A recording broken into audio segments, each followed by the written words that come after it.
నమస్కారం గురువుగారు. ఓం శ్రీ మహాగణాధిపతయే నమః. చాలా సంతోషం అండి కలవటం. అంటే ఇప్పుడు వస్తున్న సందర్భం 29వ తారీఖు చొల్లంగి అమావాస్య. వివిధ పేర్లతో పిలుస్తూ ఉన్నారు ఈ అవును. అమావాస్యని.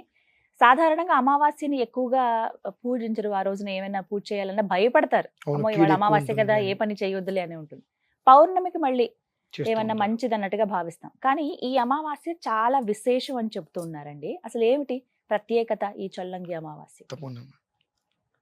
యత్తే దేవా అదధర్భాగధేయమమావాస్యే సంవసంతో మహిత్వా సా నో యజ్ఞం పిపురుహి విశ్వవారే రయిన్నో దేహి సుభగే సువీరం. అమావాస్య అంటేనే యజ్ఞంతో సమానం. హ్మ్. మనమందరము అమావాస్య అనగానే కీడు, అది మంచిది కాదు అనుకుంటూ ఉంటాం. హ్మ్. ఎవరి మనస్సులో ఆలోచన ఎలా ఉంటే వారికి అది జరుగుతుందమ్మా. అంతేనా? ఎందువల్లనంటే నేను ఒకే ఒక్క ప్రశ్న అడుగుతా. ఆ! ప్రపంచం మొత్తంలో కీడు అనేటువంటిది ఎవరి దగ్గర ఉంటుంది? కేవలం ఒక హ్మ్. మనిషి దగ్గర మాత్రమే ఉంటుంది. మరొక మనిషికి చేయగలిగే సామర్థ్యుడు వాడే కాబట్టి.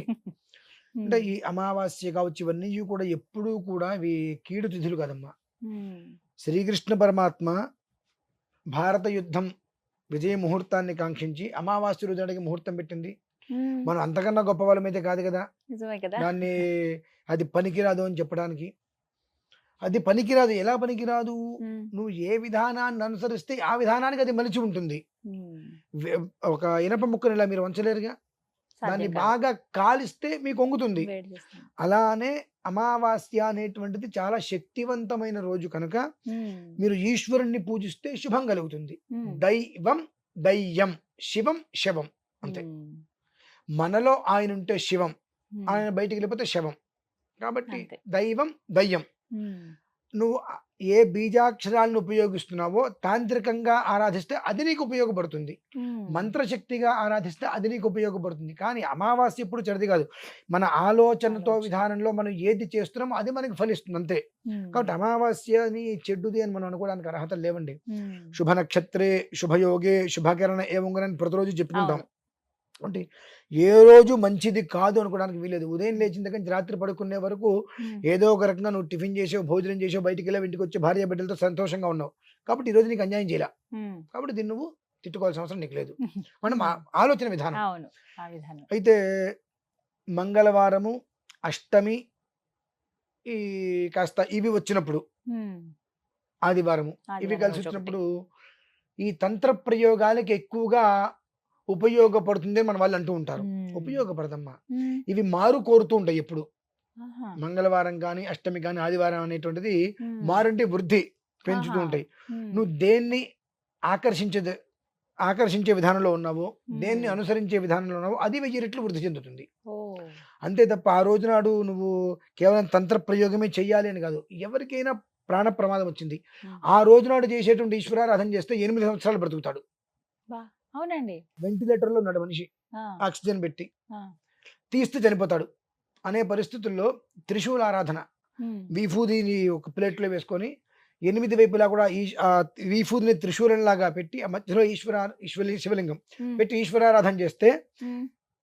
అయితే క్షణకాలంలో కైలాస యోగం వచ్చేస్తుంది. అంటే మనిషి ప్రాణం విడిచి వెళ్ళిపోతాడు. ఆ!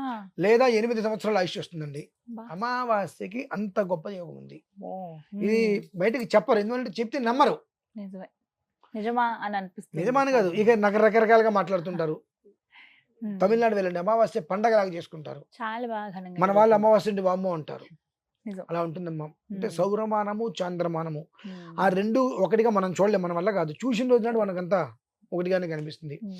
అయితే ఇక ఇందులో ఈ మరి ఈ హ్మ్. అమావాస్య ఏంటి? ఏంటి ప్రత్యేకత? ఎందుకంత గొప్ప అంటే మంగళవారం వచ్చింది. 28, 29 2 రోజులు అమావాస్యమ్మ. హ్మ్. 28 రాత్రి, హ్మ్.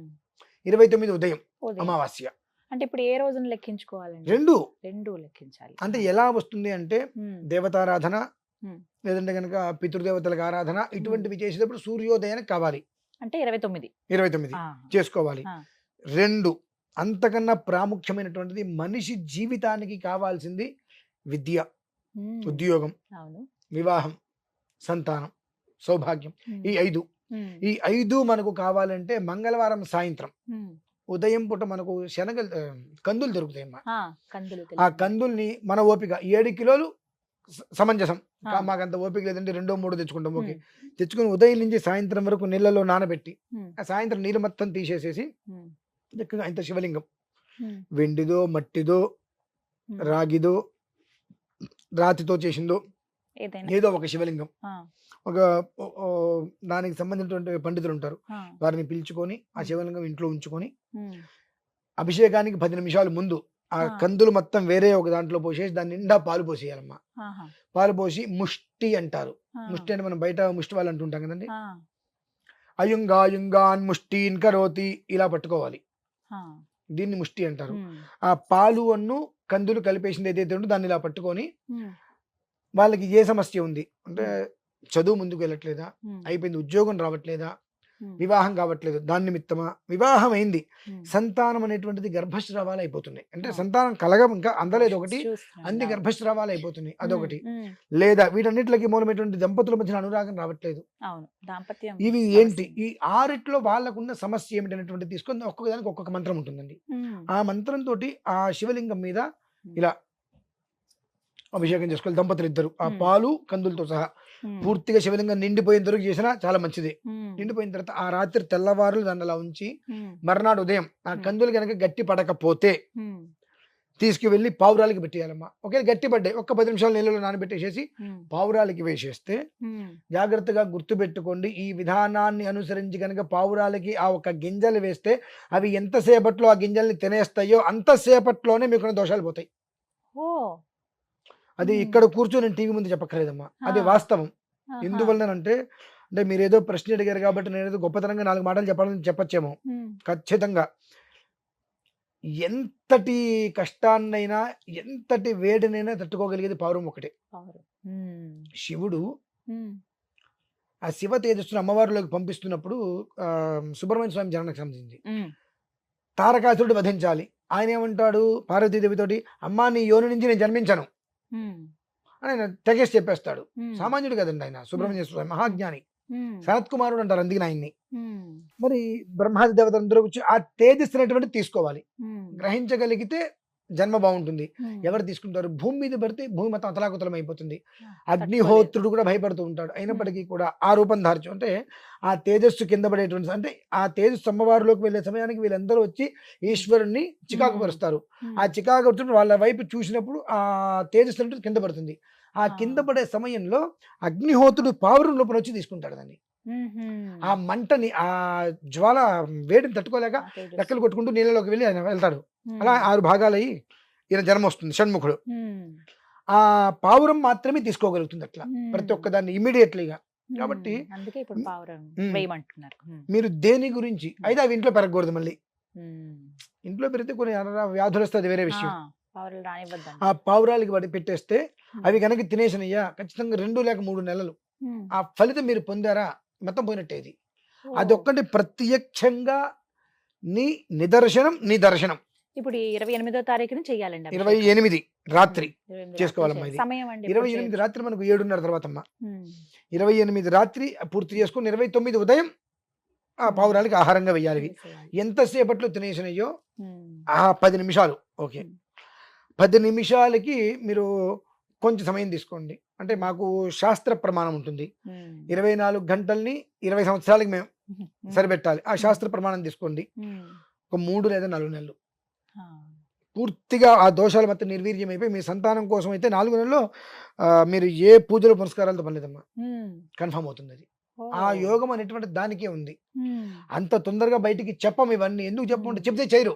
ఉమ్, దానికోసం కొంచెం డబ్బు ఖర్చు పెట్టనంటే ఖర్చు పెడతారు మినహాయిస్తే ఉమ్. ఇలా చేసి ఫలితాన్ని పొందండి అంటే ఎవరు ముందుకు రారమ్మా. అంటే అయ్యగారులు ఖచ్చితంగా ఉండాలండి వీటికి. మొదటి రోజు స్వామివారికి అభిషేకం చేయించడానికి కంపల్సరీ, అంటే ఆ మంత్రాలు ఉండాలి. చెప్పాలిగా. ఉమ్, ఆ మంత్ర విధానం అనేటువంటిది ఓం నమస్తే అస్తు భగవన్ విశ్వేశ్వరాయ మహాదేవాయ త్ర్యంబకాయ త్రిపురాంతకాయ త్రికాగ్ని కాలాయ కాలాగ్ని రుద్రాయ నీలకంఠాయ మృత్యుంజయాయ సర్వేశ్వరాయ సదాశివాయ శ్రీమన్మహాదేవాయ నమః అనుకుంటూ రుద్రం మొత్తం చెప్పడానికి ఉమ్, ఆయన కావాల్సిందేనమ్మా. ఉమ్, అనంతరం ఇంకా ఆయన పూజ అయిపోయిన తర్వాత మర్నాడు మీరు చేసుకోవాల్సింది ఇదంతా. మిగతా అది మట్టి శివలింగం అనుకోండి, తీసుకెళ్ళి నీళ్ళలో కలిపేయటం. ఆ, లేదంటే తులసి చెట్టు దగ్గర పెట్టి రోజు ఒక చుక్క నీళ్ళు పోస్తుంటే కరిగిపోతుంది. ఆ, ఏదైనా లోహం ఆ, అనుకోండి, లోహం. ఆయనకి మర్నాడు వచ్చి ఆయన శివలింగం తీసుకెళ్ళిపోవచ్చు. లేదంటే మనం తీసుకెళ్ళి వారికి ఇచ్చేసేయచ్చు, అక్కడతో అయిపోతుందమ్మా. ఉమ్, అది చాలా ప్రతి మనిషి జీవితంలోనూ కూడా ఉమ్, ఖర్చు అనేటువంటిది లేకుండా శరీరాన్ని కష్టపెడితే వచ్చేటువంటి ఫలితం ఏమిటి అంటే ఈ అమావాస్యకు ఉన్నటువంటి గొప్పతనం.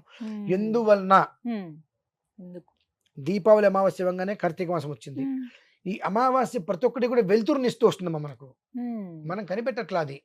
అమావాస్య అంటే మనకు వెలుతురుని ప్రసాదించేటువంటిది. చీకటిగానే చూస్తాం, చీకటిని తీసేస్తుంది పూర్తిగా, వెలుతురుని ప్రసాదింపజేసేటువంటిది. తెల్లవారితే మాఘమాసం. ఎంత శ్రేష్టం అండి. ఆ మాఘమాసానికి ఉండేటువంటి ప్రాముఖ్యత అంతా ఇంత కదమ్మా. ఇదేదో పాట కూడా ఉంది, మాఘమాసం అప్పుడు ఏదో వస్తుందని చెప్పి మాఘమాసం ఎప్పుడు పాట ఉందమ్మా. అది అంటే ఆడపిల్లలందరూ కూడా ఆ మాఘమాసం వస్తే మంచి ముహూర్తానికి వివాహం చేసుకొని సంతోషంగా ఉండాలి. మాఘమాసంలో వివాహం చేసుకుంటే శ్రావణ మాసానికల్లా నవ్వు పండాలి అనే దాంతో అందరూ కూడా కోరుకుంటుంటారు. అంత గొప్పది మాఘమాసం. ఆ మాఘమాసంలో అన్ని రకాల చీకట్లు తొలగిపోయి దేదీప్యమానంగా ప్రకాశించాలి. కాబట్టి అమావాస్య ఎంత గొప్పదమ్మా. ఎప్పుడు కూడా మనం దాన్ని ఎప్పుడైతే కనుక అది కీడు అని చూస్తామో, అది కీడు కాదు, మనలో ఉంది అదంతా. మనలో అంత నెగిటివ్ అదంతా ఉన్నప్పుడు మనం ఎంత చేసినప్పటికీ కూడా అది మనకు అలానే కనిపిస్తుంది తప్ప యోగ్యతరంగా అది మనకు కనిపించదు. కాబట్టి దాన్ని వదిలేయడం శ్రేయస్కరం. చక్కగా ఈ చొల్లంగి అమావాస్యకి ఈ విధంగా చేసుకుంటే చక్కటి పరిహారం అండి. చాలా మంచిదమ్మా. ప్రతి ఒక్క మనిషికి కూడా తన జీవితంలో మంచి స్థితికి వెళ్ళాలి అనుకునే వారికి అందులోనూ మాఘ పాల్గొనాలు ఈ రెండు కూడా చివరి మాసాలు. అంటే ఏదైనా ఒకటి పూర్తయితే రెండోది వస్తుంది, రెండోది రావాలంటే ఒకటి పూర్తి కావాలి. ఆ పూర్తిగా అనుకున్నటువంటిది నిర్వీర్యం చేసేస్తుంది. అది మంచి అయితే వృద్ధి తీసుకొస్తుంది, చెడైతే నిర్వీర్యం చేస్తుంది. మళ్ళీ చైత్రం అంటే వసంత ఋతువు, అక్కడి నుంచి చక్కగా అది మళ్ళీ పునః తీసుకొస్తూ ఉంటుంది. అది చాలా చక్కగా చెప్పారు గురుగారు. ధన్యవాదాలండి.